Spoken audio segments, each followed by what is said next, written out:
이번에는 중요한 이슈를 새로 고침하겠습니다. WS 리프레시.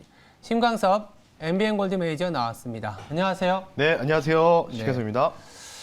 강성호 아나운서 이제 PT하고 나니까 힘이 좀 많이 올라오셨죠? 네. 네. 아 근데 너무 PT 선생님이 네. 조금 이제 그 하드적으로 시키시더라고요. 네, 그런가요? 두 번만 하기로 했는데 한 번 더 시켜가지고. 네, 그래도 PT를 해서 그런지 시장이 그래도 오전장과 오후장이 조금 다른 모습이거든요. 네. 네, 포인트 한번 짚어주세요. 네, 그래서 좀 더 이 시장의 상승이 연말까지 조금 그래도 소폭의 랠리라도 이어가는 차원에서 같이 운동을 했다고 여러분들 그냥 귀엽게 봐주시면 좋을 것 같고요. 네. 일단 오늘 오전장 포인트는 초반에 사실은 이제 미국장이 이제 전일도 마찬가지 1% 넘게 좀 하락이 나왔던 배경으로 인해서 사실 조금 오늘 우리나라 증시도 개파락으로 출발할 가능성이 농후했는데 오히려 갭으로 뜨면서 살짝 좀 갭으로 뜨면서 올라가는데 이유가 이제 바로 마이크론 테크놀로지 실적 가이던스 관련된 부분에서 뭔가 좋은 뉴스가 나오면서 그에 대한 영향으로 이제 삼성전자, SK 하이닉스 종목들이 강하게 강세를 보이면서 상승으로 전환하는 모습을 보였습니다. 일단 전반적으로 지금 골고루 좀 올라가고 있는 모습들이 좀 보이고 있고요. 아마 점진적으로 전략 후강 장세가 조금 조심스럽게 예측이 되는 바이고 계속 큰 그림을 말씀을 드리지만 뭐 큰 그림보다는 다음 주까지 이제 배당 나기 전까지는 저는 개인적으로 이제 시장이 좀 무난한 이 장세가 연출이 될 것으로 판단하고 있기 때문에 그에 대한 부분들 오늘 여실하게 보여주고 있고요. 마찬가지로 뭔가 뭐 게임이면 게임, 뭐 메타버스면 메타버스, 2차 전지면 2차 전지 이렇게 뭐 특별하게 뚜렷하게 같이 가는 이 주도 테마주가 없는 상황입니다. 개별 호재로 개별 종목의 호재로 각계의 형식으로 올라가는 장세가 나오고 있기 때문에 워낙 지금 시장 자체가 조금 뭔가 불안한 요소들이 여기저기서 쏟아져 나오는 부분 때문에 시장이 변동성 장세라서 어쨌든 이 변동성 장세를 어느 정도 무난하게 이겨내는 이런 연말의 이 소폭 랠리가 이어지지 않을까 이렇게 좀 말씀을 드리면서 마무리하겠습니다. 알겠습니다. 투자 스펙을 담당했던 강성호 아나운서 합류했습니다. 네, 안녕하십니까? 안녕하세요. 안녕하십니까? 다리 괜찮으세요?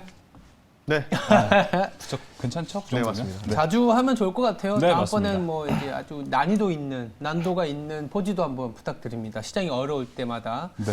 한번 시켜보겠습니다. 시장이 올라가니까. 저도 어려울 얘기가 것 같네요. 네.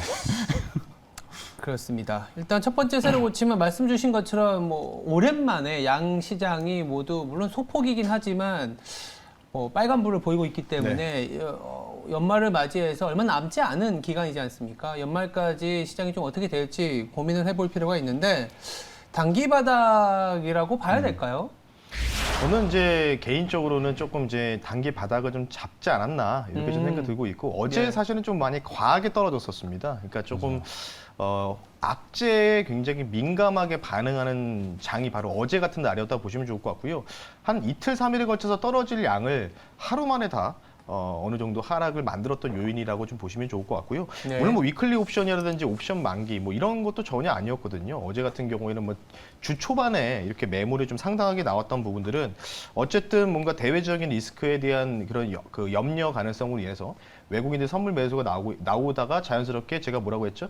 기관이나 금융투자가 현물도 매도한다. 근데 지금 보시면 외국인들이 또 오늘 3천억 가까이 선물을 매수를 좀 잡아주고 있습니다. 자연스럽게 잡아주다 보니까 차익과 비차익에서도 이제 스프레드 거래가 이루어지면서 자연스럽게 기관과 금투자 쪽에서 현물을 매수하고 있겠죠. 그러니까 외국인 입장에서는 현물까지 돈을 쓸 필요 없이 뭐 주식을 살 필요 없이 주식 선물만 가지고 이용해서 적당한 증거금을 이용한 주식 선물만 가지고 이용해서 이 프로그램 매수세를 유도를 하고 있습니다. 그래서 오늘 그에 대한 영향으로 선물 잡아주니까 기관과 금융투자가 따라가는 형식이 좀 보이고 있고요.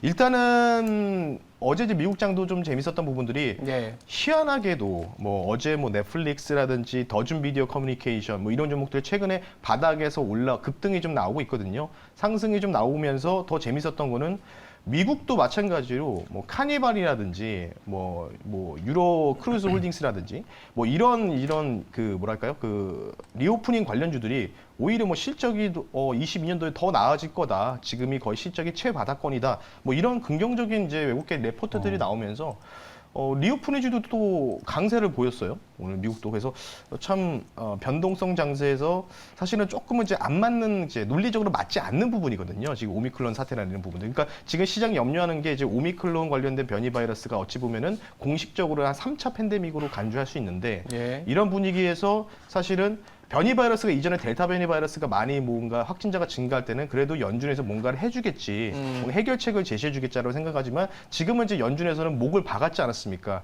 긴축을 하겠다. 6월에서 3월로 또 좀 앞당기고 테이퍼링도, 그리고 뭔가 이제 빠르면은 이제 2분기 안에는 또 금리 인상을 단행할 수 있는 또 여지도 남겨놨기 때문에 그에 대한 부분에서 오미크론까지 터져버리면은 이거 상당히 뭔가 경제적으로 뭔가 재개가 꺾일 수 있다, 이 분야가 꺾일 수 있다, 이런 부분 때문에 지금 미국 시장이 좀 변동이 나오고 있는데 제가 다시 한번 말씀드리지만 오미크론이든 뭐든 우리가 쉽게 예측할 수 없습니다. 하지만 미국장을 기준으로 봤을 때는 지금 고점에서 거의 한 6% 가까이 떨어졌거든, 저점까지. 네. 통상 이제 긴축에 대한 시나리오가 발생을, 이런 뭔가 충격이 나오면 기본적으로 마이너스 8에서 10% 정도는 하락이 나옵니다. 그래서 아마 제가 볼 때는 지금 우리나라 이미 선반영됐던 감이 없지 않아 있었고, 그리고 미국이 어느 정도 저는 거의 이제 이 조정이 여기서 추가 하락이 나와도 한 1에서 2% 정도의 추가 하락 정도라고 생각을 하고 있거든요. 그래서 어느 정도 미국 자체가 조금 돌리는 이 패턴이 나오면 우리나라도 무난하게는 뭐 3,000선을 다시 회복해주는 모습이 좀 보이지 않을까, 이렇게 좀 생각을 하고 있습니다. 일단은 오미크론 문제라든지 여러 가지 우리가 최근에 이제 하락했었던 재료들 중에 뭐 중국의 경기 하락 맞아요. 리스크, 맞아요. 그리고 오미크론으로 인한 전 세계 어떤 수요가 좀 부진할 수 있는 가능성, 그럼에도 불구하고 인플레이션이 굉장히 높기 때문에 긴축 의지는 꺾이지 않을 거라는 불안감. 그러니까 우리가 이렇게 얘기한 자체가 일단 알고 있는 재료이기 때문에 더 악화시키겠냐, 네. 내지는 조금 더 가격의 변동성이 너무 심해졌기 때문에 이 지금 수준에서는 조금 리바운드가 나올 수 있다라고는 보고 있다, 이 정도인데, 또 한편으로는 이제 주가가 올라가면서 상승에 대한 높이치를 아까 3,050에서 3,100으로 말씀을 주셨잖아요. 네. 그 이상으로 가기 위해서는 그래도 우리가 경기적인 부분들 조금은 아직은 하락세이고, 긴축이라든지 아니면 우리가 내내 얘기했었던 실적에 대한 불안감이 또 내년에 있기 때문에 이렇게 그렇죠. 좀 단기 바닥으로, 단기 랠리로 일단은 접근하시는 거라고 저 이해하면 되는 걸까요? 뭐 지난달에도 똑같이 말씀드렸지만은 네. 뭐 지수가 상단이 좀 막혀 있지만 네. 그래도 배당 관련된 쇼커버도 어느 정도 영향이 좀 나올 수 있는 부분도 있고. 네. 근데 이제 이 상승을 이용해서 여러분들이 똑같은 말을 계속해서 좀 여러 차례 반복하고 있습니다. 아마 앵커님도 많이 얘기를 하셨는데 네. 어느 정도 포트를 재편할 수 있는 기회, 그러니까 맞아요. 현금을 조금이라도 마련할 수 있는 기회로 생각하시는 게 가장 좋다고 보시면 좋을 것 같고요. 네. 지금 일단은 악재가, 일단 대외적으로 알려진 악재들이 이제 중국 경기에 대해 하락 리스크도 뭐 어제 또 새롭게 좀 나왔던 부각됐던 부분인데, 그 부분들은 이제 헝다 이슈가 계속 가중화됐던 부분이 있었거든요. 네. 뭐 중국 리스크, 그리고 오미크론 관련된 사태, 이 변이 바이러스에 대한 확진자, 특히 이 중증 환자들이 많이 증가하는 리스크들이죠. 그리고 세 번째는 긴축이겠죠. 생각보다 빠른 스탠스의 연준의 태도 변화.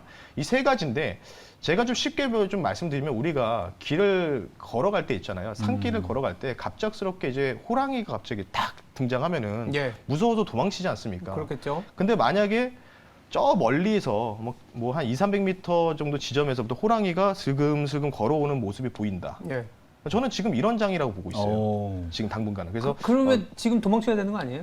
그러니까 뭔가 이제 그걸 몇 이용해서 미터 뒤에 있나요? 그렇죠. 한 200m, 300m 아, 조금씩 그래요? 가까워지려고 아직 하고 확인이 있는- 안 될 때. 확인이 안 된 거죠. 그러니까 뭔가 이제 미확인으로 좀 생각하는데 호랑이 같은데라고 생각이 드는데, 제가 말씀드리는 게 그거죠. 결국 우리가 준비할 수 있는 시간을 시장은 항상 마련해준다는 뜻으로 여러분들 해석을 하시면 좋을 것 같아요. 그래서 많이 알려진 악재인데 이 악재가 계속해서 와닿고 엄습했을 때 이게 문제라는 거겠죠. 그래서 우리가 충분히 준비하는 시간. 근데 중요한 거는 제가 판단했을 때는 여러분들이 가장 힌트를 얻어야 될 이 지표가 딱 하나 있습니다. 네. 바로 원달러입니다. 바로 원달러. 달러 스트레스 지수를 딱 보시면 되는데, 지수가 만약에 뭐 제 예상대로 3,000선 회복하고 3,050, 3,100까지 3,100은 넘어갈지 안 넘어갈지 모르겠습니다. 예. 최대로 전 3,100이라고 썼고요. 3,100 가까이 갔을 때 원달러가 안 꺾이고 차근차근 1원, 2원씩 올라간다. 이거는 과거사를 봤을 때 항상 조심해야 될 구간입니다. 여러분들. 지금 만약에 지수 자체가 올라가기 시작하고 그다음에 원달러 확률이 떨어지면은 괜찮겠죠. 1160원대나 50원대로 떨어지면은 뭔가 다시 이 정도에서 이제 박스권 그리다가 다시 상방을 좀 갈 수 있는 그림이 형성되겠지만 원달러가 굉장히 중요하고요. 지금 원달러가 1192원 정도에서 예. 왔다 갔다 하고 있고 오히려 지금 벌써 지금 여러분 보시면 일주일 만에 원달러가 10원 이상 변동 나오는 장세가요. 굉장히 위험한 장세라는 뜻이에요. 그렇다는 얘기는 뭐냐면 외국인들이 주식 현물 시장의 매수세가 별로 들어오고 있지 않고 주식 선물 가지고만 지금 포지션 게임을 하고 있다는 뜻이라고 좀 보시면 좋을 것 같기 때문에 제가 볼 때는 3,050에 3,100 정도가 도달했을 때 원달러가 1,190원 이탈이 나오지 않는다면은 이거는 조금 확률적으로 뭔가 내년 초나 1분기 때는 뭔가 시장이 조금 과하게 조금 가격 조정이 올 수 있는 가능성들을 염두에 두시고 현금을 어느 정도 마련하는 전략이 가장 필요하다. 이렇게 좀 말씀드리고 싶습니다. 일단 원달러 환율이 중요하다라는 포인트를 말씀해 주신 네. 것 같아요. 1190원 내지는 뭐 1200원까지 올라가는데도 불구하고 시장이 초대형주 위주로 조금 버틸 수가 있기 때문에 그렇죠. 네. 그렇게 됐을 경우에는 되려 오히려 조금 지수의 높이에 따라서 현금을 좀 마련하자. 맞습니다. 공교롭게도 3,100은 저도 계산해 봤더니 PBR, 순자산 가치 대비로는 1.1배 수준이더라고요. 네. 1.1배가 무슨 의미냐면 금융위기 이후에 갈 수 있었던 이제 리바운드의 목표치였었습니다. 네. 물론 이걸 더 뛰어넘을 수도 있긴 하겠지만 그 이상으로 갔었던 경우는 뭐 올해 초와처럼 이제 이익이 올라가고 수출이 좋고 수급이 상당히 많이 몰려왔을 때니까 3,000을 넘어서 3,050 내지는 뭐 3,700, 80까지 간다 그러면 다시 새로운 시작이라기보다는 환율 수준을 보고 현금을 마련하는 것도 나쁘지 않다. 이렇게 말씀을 주셨습니다. 그렇다면 키포인트 이렇게 정리가 되는 것 같고요. 자, 제가 보니까 네. 이제 우리가 이벤트를 진행 안 한 지 좀 된 것 같아요. 그런가요? 여러 연말맞이? 가지 연말맞이 이벤트인데 지수를 한번 연말 이제 배당락이 나오기 전까지 해서 29일이죠. 그래서 29일까지 우리가 지수를 어디까지 한번 맞춰볼 수 있을지 해보면 좋을 것 같은데 저는 두 분의 한번 이 두 대결이 궁금하거든요. 유가는 못 맞췄으니까. 네, 유가를 저 지수라도 맞췄으니까 맞춰봐라. 저에겐 까방권이 좀 있고요. 저에게는 이제 조정권이 있으니까. 알겠습니다. 두 분의 예상치 궁금한데 먼저 신광선 매니저님. 29일까지면은 뭐 네. 일주일 딱 남았잖아요. 오늘 그러네요. 지나면. 그렇죠, 일주일, 그렇죠. 이제 일주일 남았기 때문에 저는 뭐 앞서 자막에서 나간 것처럼 3,050에 3,100 사이 이 정도로 사이 안 됩니다. 딱 근데 찍어주세요. 왜냐하면 딱 집어드릴게요. 29일은 제가 알기로 배당락이 있는데 네. 배당락 감안해서 네, 감안해서요. 29일로 얘기를 해서 배당락이 네. 네. 어디 사이라고 하면요. 기산일로 가시죠. 28일. 28일, 네, 28일 28일로 하겠습니다. 28일. 네. 28일 기준 신광선 매니저는 3,000 50 몇이요? 돌파. 50 찍는다. 찍는다. 찍는다. 돌파도 되고요. 돌파가 되고. 앵커님은 어떠신가요? 그럼 대결이 되려면 저는 이제 3,000원 넘지만 3,050까지 가기에는 좀 왜냐하면 저도 이제 리바운드 반등이 나올 수 있는 게 심리적인 지수가 굉장히 바닥에 와 있긴 하더라고요. 네. 그리고 뭐 호재가 있겠냐라는 순간이긴 하지만 다음 주까지 또 패시브들이 이제 배당을 노린 단기적인 수급도 좀 기대가 되는 부분이기 때문에 네.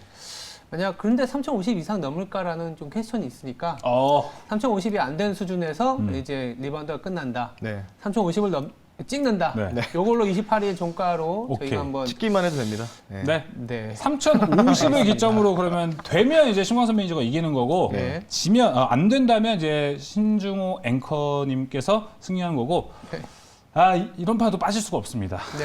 켜야겠죠 저도. 알겠습니다. 저는 3,100 가겠습니다. 3,100. 예, 저는 3,100 갑니다. 알겠습니다. 그럼 강한- 이제 강한 결과에 이길 것 따라서 저희가 이 소정의 이벤트에 네. 어떤 또 그때 또 이벤트 상품을 저희가 또 준비를 해서 네. 또 말씀을 드릴 테니까 네. 언제든지 저희 세 명 다 응원해 주시길 바라겠고요. 네. 3,100입니다 저는. 예, 3,100, 3,050 찍는다. 3,050을 못 간다. 네. 이렇게 정리를 하겠습니다. 두 번째 새로 고치로 넘어가 볼게요. 오늘 시장이 그래도 조금은 상승의 어떤 힘을 얻는 거는 네. 우리 장 전에 마이크론 실적 발표가 좀 있었습니다. 그래서 두 번째 새로 고치는 마이크론. 어쩌면 또 이 마이크론으로 인한 긍정적인 연쇄 효과가 우리 시장을 뭐 3,050 내지는 3,100 아니면 너무 마이크론의 실적이 단기성으로 끝날 수 있다고 하면 또 다시 하락을 할 수 있는 그런 포인트다 보니까 새로 고침으로 좀 넣어봤는데 장 전에 마이크론이 그러니까 4분기 이제 우리나라로 따지면 4분기 실적이 굉장히 좋았어요. 반도체에 대한 뭐 겨울이 심해질 것이다, 짧아질 것이다, 음. 겨울이 지나고 있다 여러 가지 갑론을박이 있는데 겨울 좀 끝났다고 봐야 될까요? 근데 이거 실적을 제가 보니까 예. 조금 이제 저도 퀘스천 마크를 붙이고 싶은 게 예. 이게 분기 실적으로 딱 끊고 반기로 연간을 끊으면은 연간은 그렇게 나아진 분위기가 아니거든요. 전년 동기 대비해서. 네. 20년도에 진짜 잘 나왔던 거라고 좀 보시면 좋을 것 같고 분기로 봤을 때 좀 잘 나왔다. 그러니까 조금 어렵네요. 이런 부분들 마이크로 호식적으로 어떻게 해석하는 부분들은 그래서 어떻게 보면은 연간 전년 분기로 봤을 때는 정년 동기 대비로 봤을 때는 그렇게 이게 시간에서 프리장에서 굉장히 강한 애프터마켓에서 강한 상승을 보일까? 조금 의문이 좀 드는 부분인데 뭐 요걸 가지고 이제 어쨌든 오늘 같은 경우는 당연히 같이 좀 직접적인 영향을 받는 게 바로 SK 하이닉스겠죠. 네. SK 하이닉스 향이 굉장히 강하기 때문에 SK 하이닉스가 지금 좋은 모습들을 좀 보이고 있죠. 지금 뭐 3% 가깝게 2.9% 상승 나오고 있고 그 뒤를 삼성전자가 쫓아가고 있는데 뭐 SK 하이닉스 향이 워낙 또 같이 마이크로텍까지 강하기 때문에 영향을 받는데 이것 때문에 뭔가 반도체 겨울이 진짜 끝났다라고 하는 부분들은 아직은 미지수다. 이렇게 좀 보시면 좋을 것 같고요. 뭐 이게 반도체 관련된 부분들이 사실은 지금 상황에서 놓고 봤을 때 그냥 간단하게만 좀 말씀드리면 예. 저는 웬만하면은 내년 1분기까지 최소한 2월까지는 그냥 안 보시는 게 낫다. 그냥 이게 올라가든 말든 너무 막 이렇게 일희비하지 마시고 진짜 찬스는 제가 볼 때 2분기라고 보고 있거든요. 2분기가 찬스고 그리고 오히려 제가 이게 뭐 그냥 말씀드리는 게 아니라 세계적인 스포츠 행사가 내년에 다 열립니다. 다. 예. 뭐 월드컵 카타르 월드컵이 이제 중동에서 하다 보니까 11월에 열리고 아시안 게임 8월 달에 열리죠. 근데 여러분 생각해 보시면은 뭐 베이징 동계올림픽은 뭐 지금 뭐 관광객을 뭐 차단하겠다 뭐 이런 얘기도 나오니까 사실은 그건 조금 제외를 하겠지만 베이징 동계올림픽은 월드컵의 시청률이 가장 높게 나옵니다. 월드컵 시청률이 가장 그쵸. 높게 나오는데 지금 딱 보면 그 월드컵 2년 전에 딱 우리가 어떤 상황이었냐. 코로나 팬데믹 1차 당시였거든요. 그때 재택근무라든지 뭐 원격 진료 여러 가지로 봤을 때 가전제품 수요가 굉장히 많이 증가했었고 그런 부분이 있었잖아요. 근데 지금 대부분 스마트폰이라든지 가전제품이 뭐 가전제품 좀 제외하겠지만은 노트북이라든지 스마트폰의 교체 평균 도래가 통상 2.5년 정도에서 3년 사이라고 추산을 하고 있습니다. 그래서 그 정도로 봤을 때는 적절하게 뭔가 이런 스포츠 행사를 즐기거나 그런 부분들이 또 경기와 또 맞물려서 호황기로 접을 수 있는 가능성이 있거든요. 통상 월드컵 시즌에는. 그래서 그런 부분을 봤을 때는 오히려 저는 2분기에 사서 4분기에 팔아라 내년에. 요게 저는 전략이 좀 유효하다고 보는데 우리 앵커님은 어떻게 생각하시는지. 뭐 사실 저도 비슷한 생각이긴 한데 네. 이제 그런 건 있는 것 같아요. 실제 이제 개인 투자자분들은 손실을 이제 안 보는 구간에서 손실이 좀 기대되는 구간에서 사야 되는 거고 이제 포트폴리오 매니저 입장에서는 시장을 이제 방어하는 측면에서는 그러니까 덜 빠질 수 있는 측면에서의 반도체도 좀 고려하는 것 같더라고요. 경기가 피크 치고 내려갈 때 시크리컬이나 일부 밸류에이션이 굉장히 높았던 기업과 업종의 하락폭이 워낙 크다 보니까 네. 상대적으로 먼저 이제 매를 맞은 이제 반도체, 특히 하이닉스나 삼성전자 같은 경우에는 물론 하락을 안 하는 건 아니지만 하락폭이 굉장히 조금 낮다 보니까 하락 변동성이 그래서 일부 기관들은 그쪽으로 포트를 정리하는 그런 측면도 있긴 있습니다. 그래서 경기가 피크 치고 내려갈 때는 되려 반도체가 시장 대비로는 강세를 보이지만 그렇다고 해서 이제 하락 변동성이 아예 나타나는 건 아니다라는 거고 모멘텀으로 본다면 저희들도 내년 1분기에 그러니까 수채 이제 연간 실적이 나오고 삼성전자가 내년 연간 실적이 가이던스가 나오지 않습니까? 나오고 시장이 예상했었던 것보다 메모리 가격이라든지 전체적인 매출액에 대한 하향 조정이 생각보다 쉽지 않다. 그렇게 심하지 않다. 심하더라도 이게 굉장히 나중에 회복할 수 있는 탄력을 보여줄 수 있다라는 얘기가 나오게 되면 말씀 주신 것처럼 연말에 공교롭게도 이제 그 월드컵이 원래 여름에 하는데 네. 그 겨울에 열리다 보니까 그렇죠. 이 좀 만기 도래가 아니고 뭐죠? 그 교체 도래가 도래, 되면서 조금은 뭐 수요 디맨드에 대한 뭐 기대가 생기지 않겠냐 이런 생각이 좀 있기도 합니다. 그러면 이렇게 좀 얘기를 해줬을 때 네. 내년 빠르면 1분기고 네. 늦으면 또 2분기까지도 좀 긍정적으로 바라볼 수 있는데 반도체 그럼 지금 들어가기에는 조금 이른 감이 없지 않아 있다고 보시나요?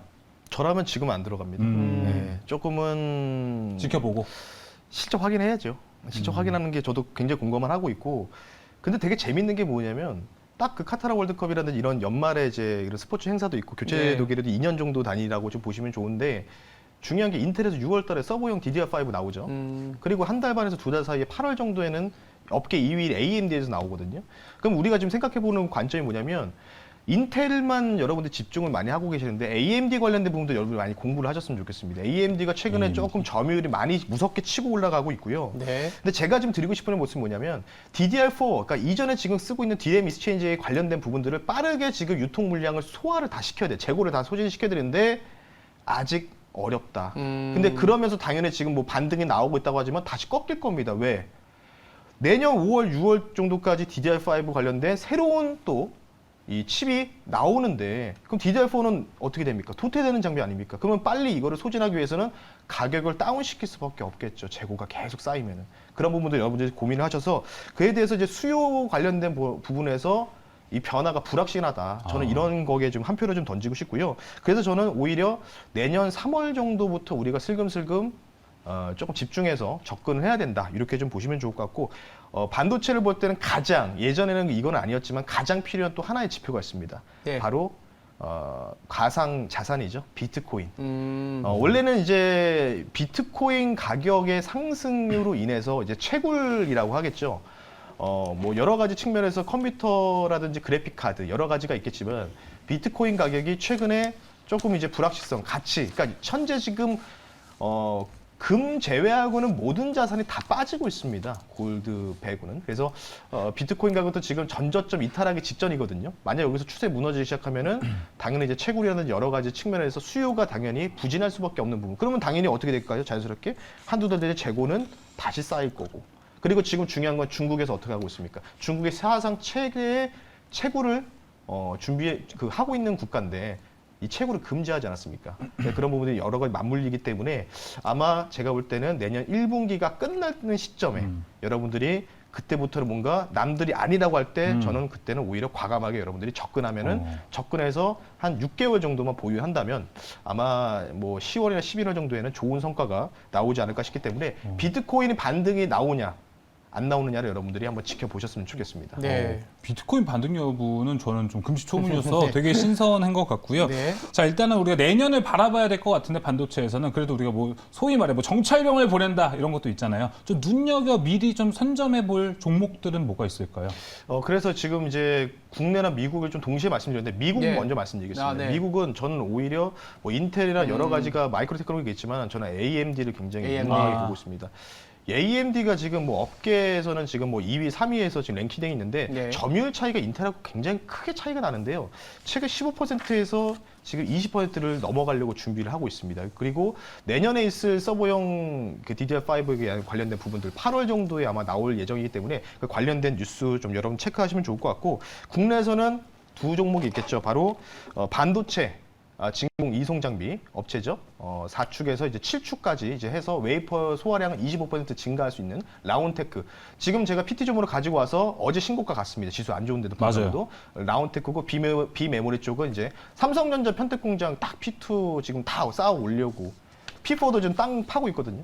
평택 한번 가시면 이거 DB하이텍은 우리가 잘 두고 가야 된다 이런 생각이 드실 거라고 판단하고 있기 때문에 라운테크, DB하이텍, 미국은 AMD 이렇게 조금 주목하고 있다라고 말씀드리고 싶습니다. 네. 알겠습니다.